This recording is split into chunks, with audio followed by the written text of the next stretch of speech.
Hello, everybody. Dave Neal here, stand-up comic, host of Bachelor Nation News. 5 days away from the next season of Bachelor, premiering January 23rd, 2023, starring Zach Shallcross. I'll have a pre-show special live stream for that, starting 7 p.m. East Coast, 4 p.m. Pacific, and then directly after the East Coast episode, I will also be live to discuss, spoiler-free, what went down on the premiere of the new season. It's been a nice little break we've had here, and we're ready to get back into it. In this video, we're going to discuss some spoilers presented by Reality Steve, and also a spoiler that apparently was shared by Bachelor Whatever, which is their prediction of who the number one will be, as in who, if anybody, Zach proposes to. I'm letting you know that now so you can decide if you want to check that out or not. You're going to need to, let's just assume the rest of this video is spoilers. Now, I have to tell you, if you like a spoiler that's not definite, then this will be a good video for you, because we don't know for sure, and these spoilers aren't vetted, and we don't know who Bachelor or whatever is as far as their track record. This isn't a Reality Steve picked the winner. Reality Steve has the top three, so we're going to get into all that right now. Follow me on Instagram at DNeals for all the behind-the-scenes content. You can see other short-form clips, stand-up, things like that, and also patreon.com/Dave Neal. I'll be live right after this at 10 a.m. Pacific time. Every afternoon, Bachelor Rush Hour, the podcast, keeps growing in size. We had 27 downloads yesterday for all your Bachelor needs. I take all the day's contents, wrap it up in a nice bow, play some nice music, and if you're driving or have any long-form tasks you need to do, let me be your neighbor. All right, so before we get into this, last promotion, February 15th, I've got a stand-up show I'm producing with Katie Thurston. She said, people often ask if I'll perform comedy in their city, and here's my answer. I want to see how the two hometown shows go first. As excited as I am, I also don't want to rush a good thing or take advantage of my opportunities.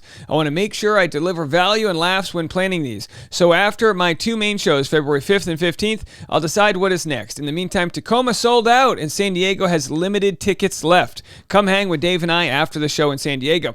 So for the VIP tickets, that'll get you a meet and greet with Katie Thurston. My sort of a loyalty to you is I will stay as long as I need to. If the venue shuts down, I will be in the parking lot to say hi to any of you that come to the show. There's also going to be some giveaways for the VIP tickets, which probably only a dozen or so left, but there's plenty of general admission tickets. You're going to make friends that also like Bachelor and me and Katie, and it's a good community we're building. So you're going to want to be a part of that. Link in the description and in the comment section below. All right, so let's get into Reality Steve's spoilers, and this one's very interesting, as we saw from the title here. Which contestant was caught trying to win The Bachelor? That's the question. Oh, hold on right here. That's the question. Who could it be? And they were caught reading the Game of Roses book, How to Win The Bachelor. Now, it's a big time for Game of Roses. We covered them yesterday. Let me find the screen grab right here. So in yesterday's video, Game of Roses wrote a 4,000-word essay on their state of Bachelor. It was fantastic. I read it for you guys. It was a full 20-plus minutes, but a very interesting read from very interesting writers and podcast host, Game of Roses. So let's go to Reality Steve and let him explain his spoiler. Now, here is probably something fairly major, but I do not have details on it, and I know you're going to have a lot of questions. Tell us. This happens while they are still in Los Angeles. This happens at the mansion, and from what I was told, and this is going to be an issue, like I said, there's going to be podcasts talking about it, in particular one, the Game of Roses book, How to Win the Bachelor. We all know about Bachelor Clues, and we all know about Pace Case, Lizzie and Chad. Their book becomes, I guess, an issue, I think, because I know that Gabby was caught reading the How to Win the Bachelor book while they were at the mansion. Now, I know you have a bunch of questions. I've got no other details other than that. I don't know if this is a storyline. I don't know if the other women were pissed at her. I don't know if this is even going to be brought up. This might not even get shown on the show. I have no idea.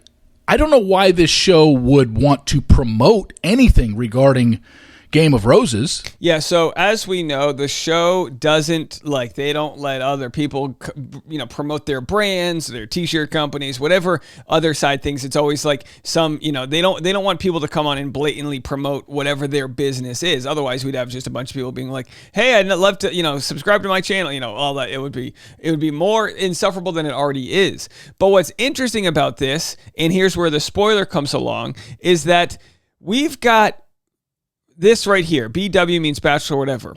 Bachelor whatever. And again, this is according to a Reddit thread. I haven't seen this personally, and this is the spoiler, folks.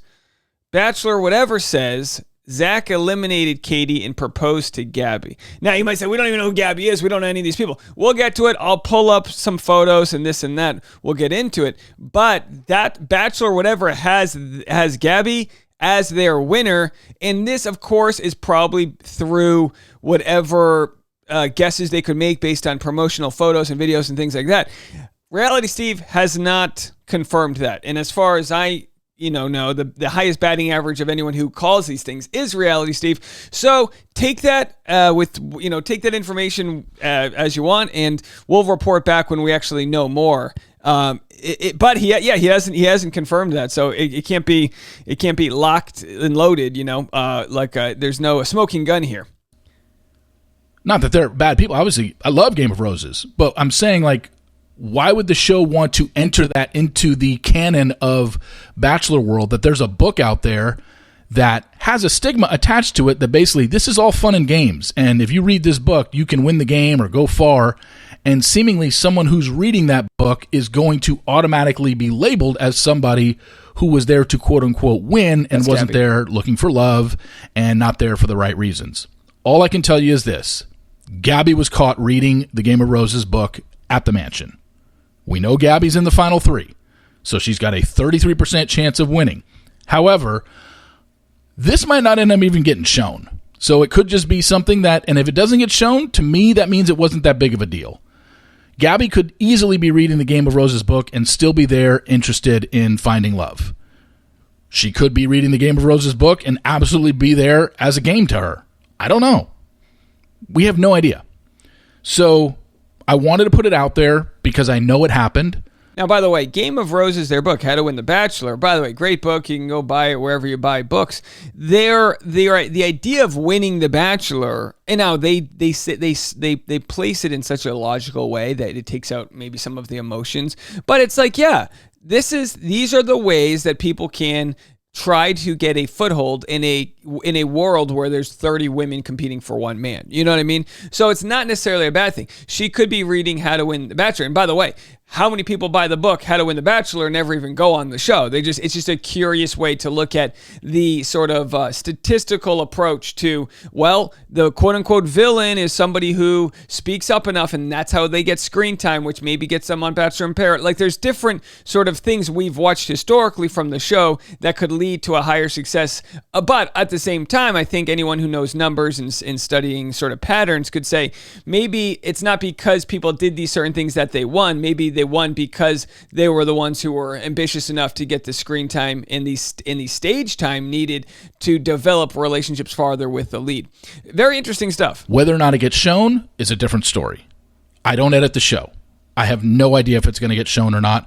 I have no idea if any of the other women cared that she was reading the book, but she was. And I don't know, and I'm not going to label her a certain way because she was reading the book. But I say that's a fairly interesting, I'd say it was, wouldn't say that's a controversial storyline. I'd certainly say it's interesting. Because we are now bringing in outside factors, a major book that was written about this show, possibly, because I don't know if it's going to get shown, being brought into a storyline. So, we shall see if that gets shown. My guess, and yes, I have spoken to Chad about this, we kind of not butted heads. We combined our heads.